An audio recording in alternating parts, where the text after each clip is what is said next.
This video contains news and analysis related to a recent terror attack in Kashmir.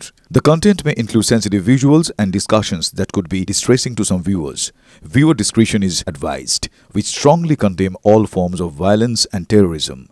The purpose of the content is solely to inform and create awareness based on verified reports.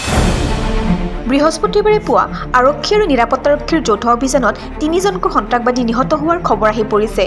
কাশ্মীৰৰ অৱন্তিপুৰাত নিৰাপত্তাৰক্ষী আৰু সন্ত্ৰাসবাদীৰ মাজত হোৱা সংঘৰ্ষত তিনিজনকৈ সন্ত্ৰাসবাদী নিহত হয়। জানিব পৰা মতে এই সন্ত্ৰাসবাদী কেইজনৰ ভিতৰত এজন পেহেলগাম সন্ত্ৰাসবাদী আক্ৰমণৰ ঘটনাৰ সৈতে জড়িত। সেনাৰ সূত্ৰৰ খবৰ অনুসৰি নিহত তিনিজন হৈছে আসিফ শেখ, আমিৰ নাজিৰ ৱানী আৰু ইয়াৰ ভাট। তথ্য অনুসৰি 28 বছৰীয়া আসিফ শেখ এজন স্নাতক বৰ্ষৰ ছাত্ৰ। ইয়াৰ বিপৰীতে 20 বছৰীয়া নাজিৰ স্নাতকৰ দ্বিতীয় বৰ্ষ আৰু 26 বছৰীয়া ইয়াৰ ভাট নৱম শ্ৰেণীলৈকে পঢ়া এজন যুৱক। উল্লেখ্য যে আজি পুৱাই কাশ্মীৰ আৰক্ষীয়ে এক চেণ্ডেলত পোষ্ট কৰি এনকাউণ্টাৰৰ বিষয়ে জনাইছিল। প্ৰথম অৱস্থাত এজন সন্ত্ৰাসবাদীৰ মৃত্যু হোৱাৰ খবৰ আহিছিল যদিও পৰৱৰ্তী সময়ত গম পোৱা গৈছিল যে তিনিজনৰ মৃত্যু হৈছে আৰু এই আটাইকেইজন জেইচ-ই-মহম্মদ নামৰ সন্ত্ৰাসবাদী সংগঠনটোৰ সৈতে জড়িত। উল্লেখ কৰাৰ প্ৰয়োজন যে পেহেলগাম সন্ত্ৰাসবাদী আক্ৰমণৰ ঘটনাৰ পাছতে ভাৰতীয় নিৰাপত্তাৰক্ষীয়ে সন্ত্ৰাসবাদীৰ বিৰুদ্ধে অভিযান তীব্ৰতৰ কৰি তুলিছে। শেহতীয়াকৈ অপাৰেশ্যন কেলাৰত তিনিজনকৈ সন্ত্ৰাসবাদীৰ মৃত্যু হৈছিল।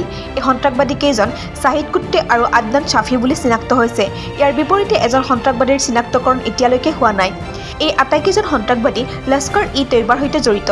ইয়াৰ উপৰি বহু সন্ত্ৰাসবাদী আক্ৰমণৰ ঘটনাত জড়িত আছিল তেওঁলোক। News desk report, TV nine Assam digital.